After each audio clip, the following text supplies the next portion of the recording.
अब इस बात से तो सब लोग एग्री करते ही होंगे कि स्पाइडरमैन ब्रांड न्यू डे थोड़े हल्के में खत्म हो गई, पर एक नई शुरुआत के लिए ये एक अच्छा सेटअप जरूर से था। जहां अब अपनी मूवी के खत्म होने पे Spiderman will return sentence Spiderman के नए एडवेंचर्स को प्रॉमिस तो करता है, लेकिन जिस हिसाब से एमसीयू अभी करंट स्टेट में है, इस सेंटेंस का एग्जैक्टली मतलब क्या बनता है। मतलब कि सवाल जरूर से खड़ा होता है कि कौन सा स्पाइडरमैन, कहां का स्पाइडरमैन, कितने वाला स्पाइडरमैन, किस रंग का स्पाइडरमैन। क्योंकि ब्रांड न्यू डे मूवी में एक तो सिर्फ एक ही पोस्ट क्रेडिट सीन है, जिसे आप मूवी के आखिर का एंड क्रेडिट सीन भी कह सकते हो, जिसका फाइनल मोमेंट कोई लाइव एक्शन मोमेंट नहीं बल्कि एक ब्रेन टीजर ज्यादा फील होता है। एंड उसको समझने के लिए आपको नेड लीड्स के आविष्कार को समझना होगा, एंड आविष्कार को समझने के लिए आपको नेड लीड्स के कैरेक्टर के बारे में समझना होगा, क्योंकि नेड लीड्स अपने स्पाइडरमैन से कुछ ज्यादा ही ऑब्सेस्ड रहता है ब्रांड न्यू डे मूवी में, जहां भले ही उसकी मेमोरी जा चुकी होती है, पर उसका प्यार अपने भाई के लिए कभी भी कम नहीं हुआ होता। एंड कुछ ना कुछ करके वो अपने डॉट्स कनेक्ट करता हुआ आ ही रहा था कि इतनी सारी जो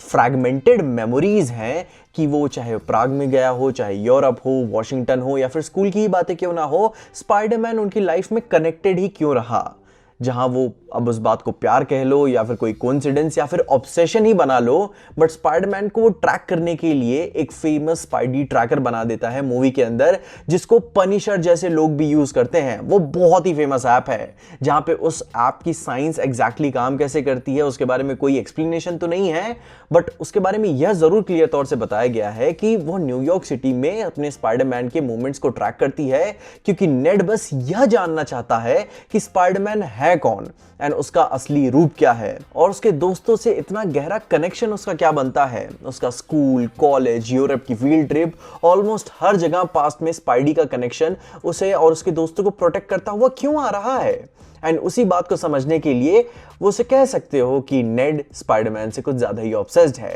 एंड फिर मूवी में नेड के उसी इजाद किए गए स्पाइडी ट्रैकर को हम ब्रांड न्यू डे के एंड क्रेडिट यानी कि पोस्ट क्रेडिट सीन में देखते हैं, जहां उसका एक यूआई सॉफ्टवेयर इंटरफेस ही दिखाया जाता है कि वो एग्जिस्टिंग स्पाइडरमैन की लोकेशन को ट्रैक कर चुका है, बट उसकी लोकेशन अननोन है। जो कि आपको मैप में क्वींस का इलाका जरूर से दिखाया जाता है, बट एक्चुअली में वो एक अननोन लोकेशन है। लेकिन फिर भी नेड की आवाज में लोकेशन अननोन ऑडियो रिपीट होती रहती है। एंड जैसे जैसे स्पाइडी ट्रैकर मैप से जूम आउट होने लगता है, तो फिर हम अर्थ की लोकेशन से स्पेस में जाना शुरू कर देते हैं, एंड फिर एक हल्के से ग्लिच के बाद एक डीप स्पेस में पहुंचते हैं, या फिर एक अल्टरनेट रियलिटी या यूनिवर्स में जाके गिर पड़ते हैं। एंड फिर अचानक से ही नेड की ही आवाज में स्पाइडी ट्रैकर आवाज ये देता है कि location found, and spidey tracker जोर जोर से ब्लीप करने लगता है, एंड क्रेडिट सीन वहीं खत्म हो जाता है। एंड देन फिर ब्लैक स्क्रीन आती है अपने क्लासिक टेक्स्ट के साथ कि स्पाइडरमैन विल रिटर्न,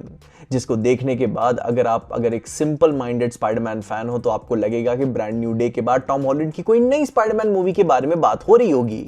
या फिर स्पाइडरमैन का एवेंजर्स सीक्रेट वॉर्स में कोई मेंशन होगा। लेकिन क्या हो अगर मैं आपको बोलूं नहीं,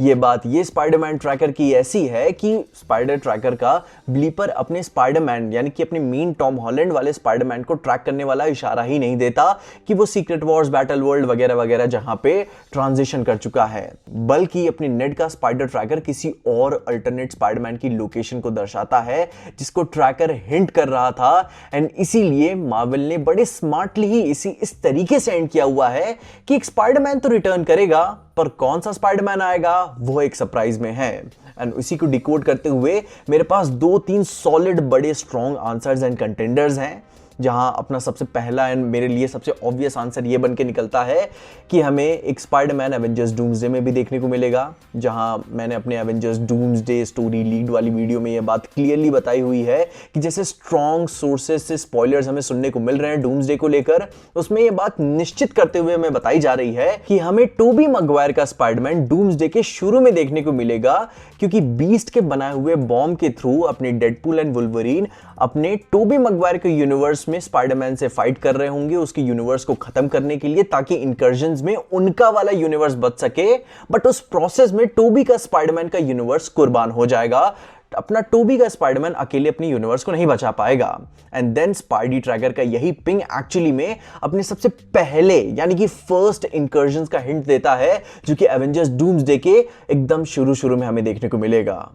एंड अगर इस बात पे भी जहां पे अगर आपको यकीन नहीं हो रहा है, तो इसके अलावा भी जो अपना नेक्स्ट आंसर एग्जिस्ट करता है ऑब्वियस वाला, वो ये है कि मार्वल अभी अपने नेक्स्ट किसी भी स्पाइडरमैन मूवी को अनाउंस तक नहीं करेगा जब तक डूम्सडे एंड सीक्रेट वॉर्स का इवेंट कंप्लीट नहीं हो जाता, क्योंकि वो अपनी टाइमलाइन को एकदम स्ट्रीमलाइन रखना चाहते हैं। एंड जब तक वो कंप्लीट नहीं होती तब तक वो स्पाइडरमैन की माइल्स मोरालेस की लाइव एक्शन मूवी के बारे में कोई भी अनाउंसमेंट नहीं देंगे, क्योंकि सोनी भी अब अपने एग्जिस्टिंग जो भी उनका स्पाइडर वर्स चल रहा था लाइव एक्शन वाला, उसे स्क्रैप कर चुके हैं। एंड अगर उन्हें बेहतर तरीके से स्पाइडरमैन के भविष्य को लेकर आगे चलना है, तो उनके पास माइल्स मोरालेस का ही स्पाइडरमैन एक ऐसी लौती आईपी बन चुकी है जो कि टॉम हॉलैंड भी एक्सेप्ट कर चुके हैं कि वो नए यानी कि अफ्रीकन अमेरिकन स्पाइडरमैन को मेंटर जरूर से करना चाहेंगे, जैसा शुरू में आयरन मैन ने उन्हें किया हुआ था। एंड जिस तरीके से माइल्स की hype comics, animation and video games में भयंकर बनी हुई है, आई मीन लाइक मैंने पैसे देके खरीद के वो गेम खेला हुआ था माइल्स मोरालेस का, तो इस हिसाब से तो बस आप दिन ही गिनो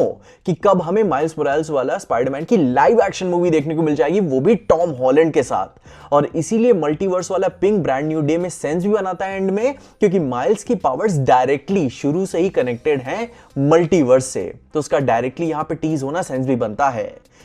जिसमें से फिर आखिर में last but not the least answer जो सबसे कम लाइकली बनता है, वो है अपनी नेक्स्ट स्पाइडरमैन मूवी का टीज, जो कि अपने एंड्रू गारफील्ड पे आई करके आप रख सकते हो, जो कि बहुत ही मुश्किल है, ना के बराबर है, पर कंसिडरेशन छूटनी नहीं चाहिए। परंतु सबसे लॉजिकल एंड सेंसिबल आंसर यही बनता है कि मार्वल के अपकमिंग मूवीज एंड इवेंट्स को मद्देनजर रखते हुए एग्जिस्टिंग स्पाइडरमैन का फिर से एमसीयू में इंटीग्रेशन इनएविटेबल बना हुआ है, जिसमें एमसीयू नो वे होम की हाइप को जानता है और उन्हें फिर से जरूर वापस लाना चाहता है, चाहे इन एवेंजर्स डूम्सडे या फिर Avengers secret Wars, but Spiderman एक साथ फिर से कंबाइन होकर आएंगे ही आएंगे। Like this is not the end.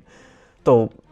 ये था अपना इस पोस्ट क्रेडिट सीन का एंडिंग सेंस। अब बाकी तुम्हारे क्या थॉट्स हैं, तुम्हारे इस एंड क्रेडिट्स पे क्या आंसर्स बनते हैं, तुम्हारी थ्योरीज क्या हैं, उनके बारे में मुझे कमेंट से जरूर बताना। एंड उन सब बातों के अलावा भी जिस नोट पे स्पाइडरमैन मूवी एंड हुई है, उसके फ्यूचर कैरेक्टर्स की प्रेडिक्शंस एंड किस डायरेक्शंस में वो निकले हुए हैं, एंड उनका असर आने वाले डूम्सडे एंड सीक्रेट वॉर्स के बैटल वर्ल्ड के बाद वाली कहानी में किस तरीके से वो एक्समैन एंड म्यूटेंट सागा के लिए इंपॉर्टेंट रखी जाएगी, उन सब सारी चीजों के बारे में विस्तार में बात करेंगे। मगर तब तक के लिए आप अपने ओपिनियन जरूर से शेयर करते रहना और देखते रहना पीजे एक्सप्लेन।